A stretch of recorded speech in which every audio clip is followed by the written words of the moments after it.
following vintage film is brought to you by the iKonicProject.com. Discover, learn, and create.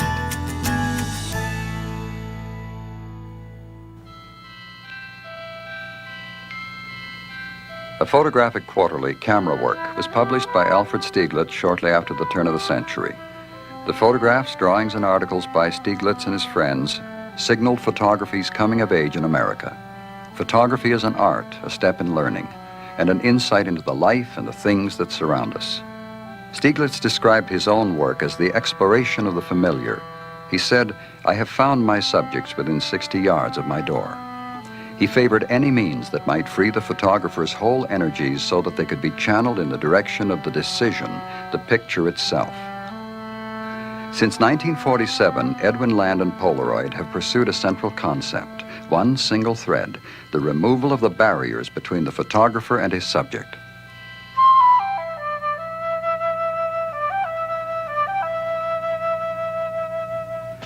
And now, a compact, folding, electronically controlled, motor-driven, single-lens reflex camera capable of focusing from infinity down to 10 inches has been developed to exploit integral, self-processing film units, which when exposed are automatically ejected from the camera with no parts to peel or discard, and whose final images emerge without timing in daylight, where the viewer can see them materialize within the same transparent, protective plastic cover through which the film was originally exposed.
Hold your left hand out.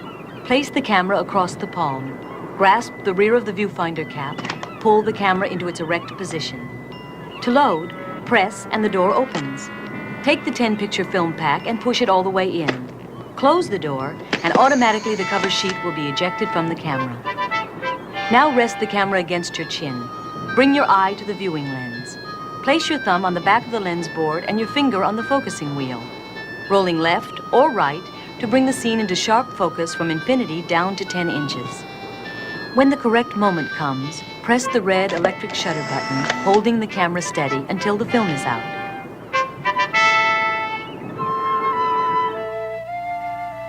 In a situation where the light is faint, the electronic circuits will control exposures up to 14 seconds. Then the film is ejected.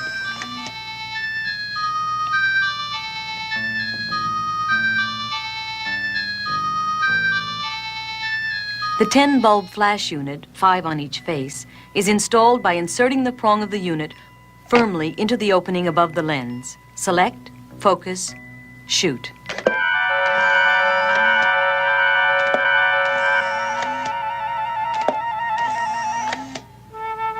During the 1.5 seconds after the shutter button has been pushed, and even during viewing, another story is going on inside the camera. This optical path from subject to eye is unique to this single lens reflex system.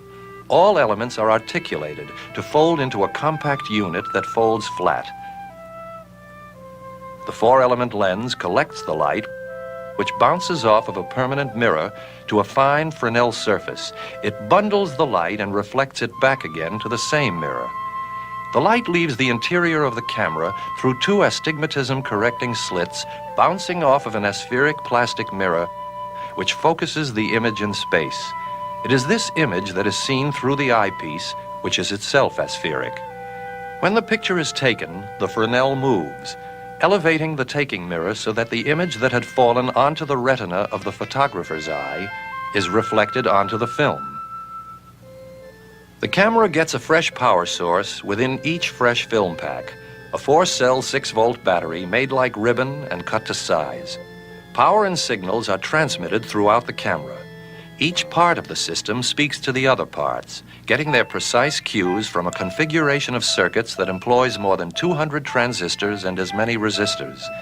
These ultra-miniaturized integrated circuits take control of events once the button has been pushed.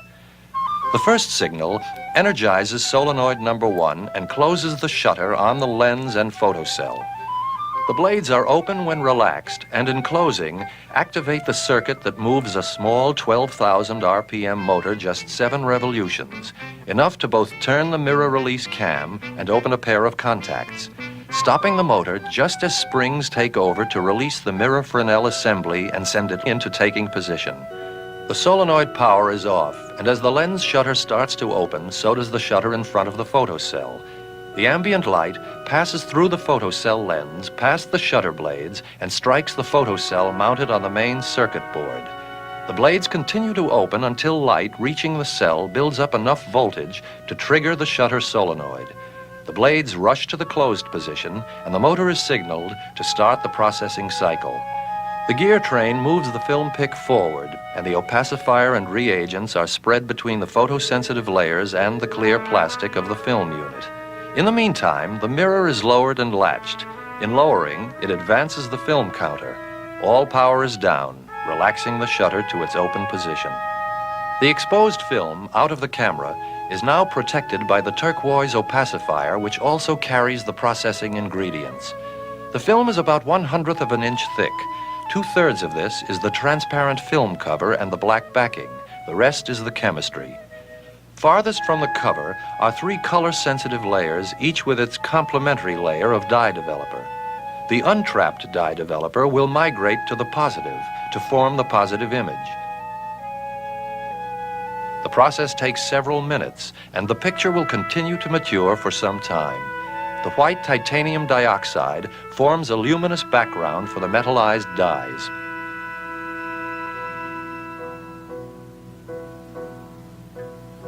You can look at technology as a living tree, the trunk bearing branches, the branches leafing out.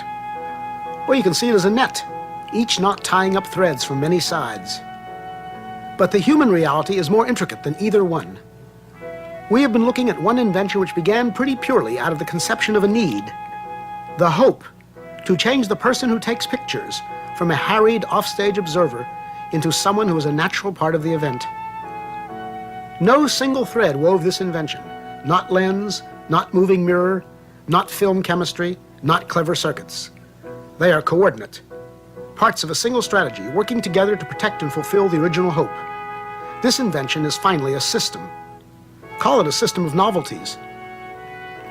But even that is not enough. The camera enters the real world only once it is precisely manufactured in quantity. That process, too, reflects a civilized concern. It has its visual beauty. It rewards skill and care with immediate feedback. In the end, it links the inventors, the engineers, the workers, the distributors into one chain of craftsmanship. The user is the final link. The device helps meet the universal need to do things well. It offers, as a matter of course, a tool for supplying a rich texture to memory. More than that, thoughtful use can help reveal meaning in the flood of images which makes up so much of human life. We hope the user will fully complete the chain, gaining as much fun, as much sense of self, and as clear participation in the stream of human creativity as did Edwin Land and the team who first made SX70.